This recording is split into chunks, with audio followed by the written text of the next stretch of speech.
beautiful.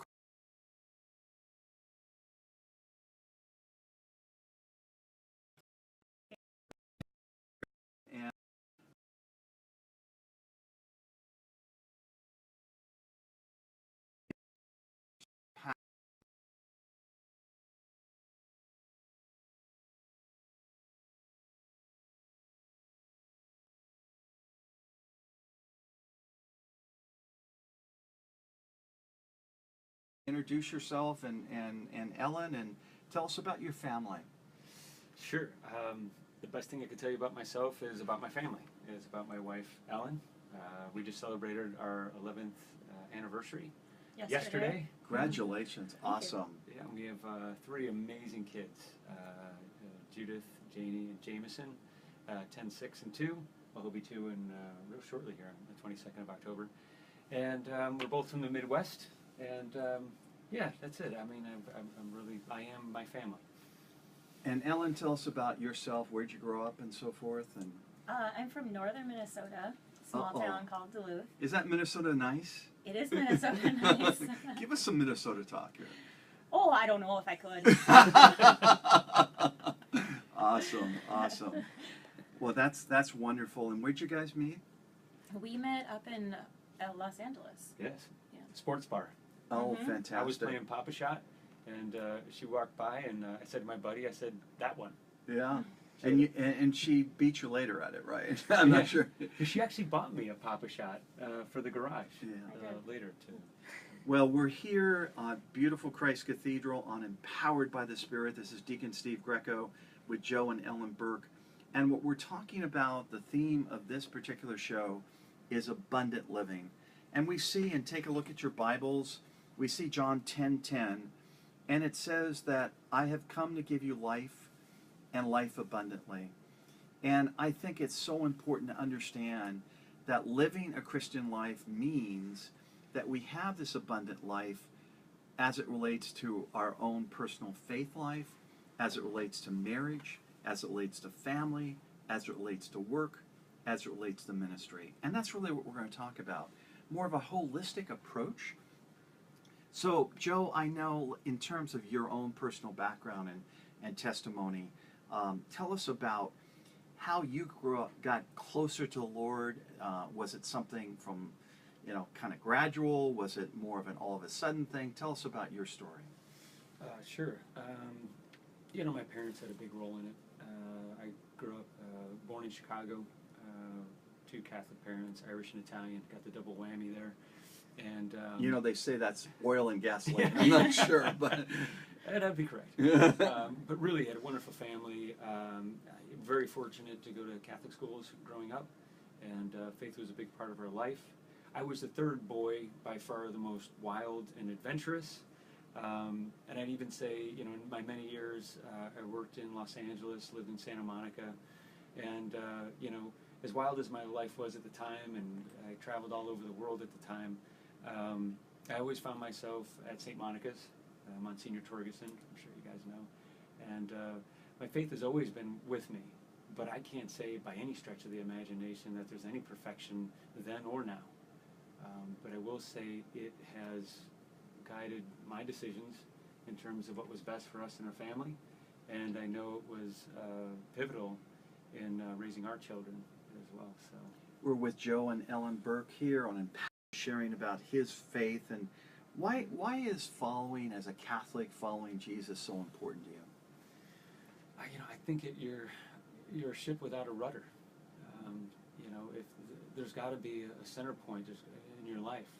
And again, I'm no picture of perfection, but I do know there was an example 2,000 years ago that was given to us, and if you follow that example, not only will you quantitatively live a better and longer life, you're just going to be happier. And I've met and worked with people from every different walk of life, experience of life. I've worked in advertising, entertainment, I've owned my own company, I've worked for Fortune 100 companies, and you meet a lot of people. And the people that I've worked best with and shared most with in terms of my life and enjoyment, especially with my wife, are people that have that center. You know, and I found most often those are the ones that have a center. Surprisingly, are the ones that don't talk about it often. But when you get down and you peel back the floorboards in people's lives, and people that are truly heading in a direction, you'll see that they have this center of faith in their life. Now, you've been extremely successful in business, and certainly I want to hear more about that. But I don't know about you. I mean, I've been a corporate executive for many, many years and interfaced with very top people nationally and internationally. But the ones I respect are the ones that are grounded in God and certainly the Lord, and grounded in their faith. And it's interesting. It's not about their position or their background, but it is about how much they love. You know, how much they love God, how much they love their family, how much they love people. And that makes a huge difference, and that's certainly what you do in terms of your work. And so tell us right now, you're in advertising, running your own business, and tell us about that. I just love it. Pardon me. I have a company called The Anatomy of Yes, and it was really formed, it was a book that I've been writing, and long story short, I had left a company, and I was going to take some time and we get up to Minnesota quite a bit. We have a family house up there that we go to, and I got a phone call, I think a day after I left, and they said, we heard you're on the market and want to start doing some work with you. And so I owned the anatomyofyes.com as because it was a book I was going to write, and all of a sudden that became the company. I have a handful of clients.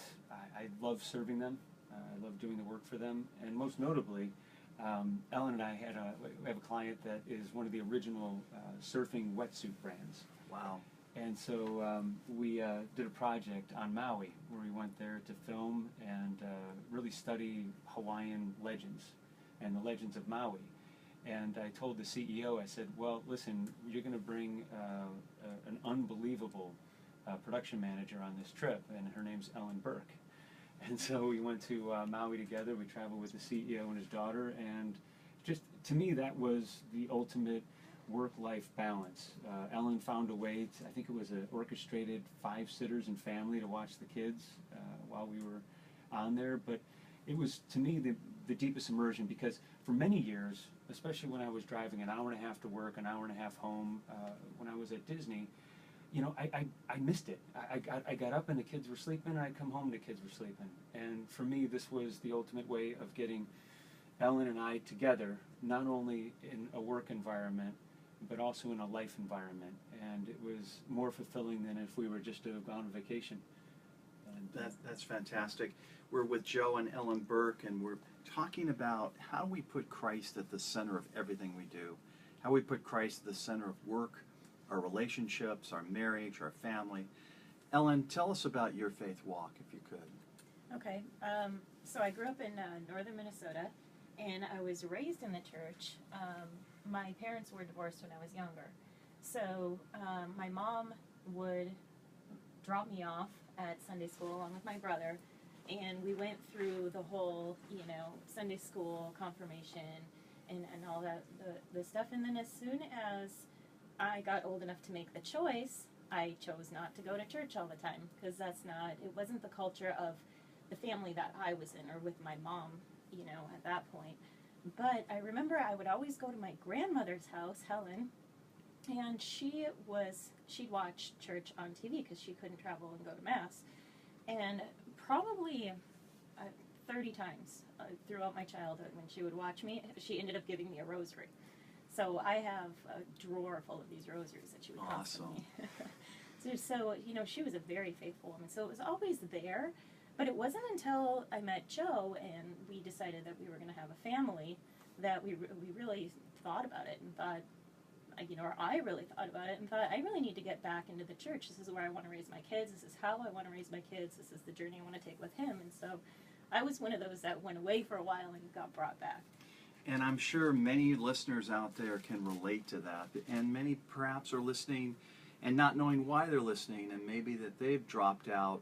But you're saying there's hope. And basically just, how did you come back? Is it something that just nudged at you where you really felt like, you know, God's talking to me here. I want to build my house on a solid foundation and not on sand?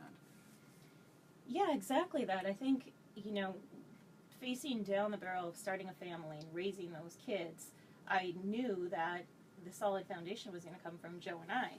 And if, he was the one that was bringing them to church and raising them in the church, which is what I wanted, but I wasn't there. It's like, like he said, you kind of have half a ship, if you don't, it's not going to float unless you have the whole thing put together. And so I came back and the rest is history, right? But it's an evolution, right? We have to constantly keep coming back. Yeah. I mean, we go every Sunday, sometimes Saturday night, sometimes night mass, sometimes we're standing in the vestibule because the kids are, but we're there and we're faithful, and it brings us together as a family. And I heard a rumor that after the show you're going to be going to daily mass. Oh, right. That was in the contract, by the It way. was, yes, Yeah. I saw that. Tell us about your family. How many children? It's just me and my brother. Oh, you mean my family now or growing up? The two of you. The two of us, we have 3 kids. Mm-hmm. And how old? Judith is 10. Mhm. Jameson is going to be 2 at the end of October, and Janie is 6. Wow. And you're juggling an awful lot because you're also employed, correct? Yes. And tell us about what you're employed in and how you juggle that together. I teach in the Department of Special Education at Cal State Fullerton. Awesome. So I'm blessed to be able to work from home, and also cursed because I have to work from home. Well, we're going to find out more about that after the break here, about how we can manage working from home and doing all that stuff, and then how a marriage needs to be centered in the Lord. We're going to be right back.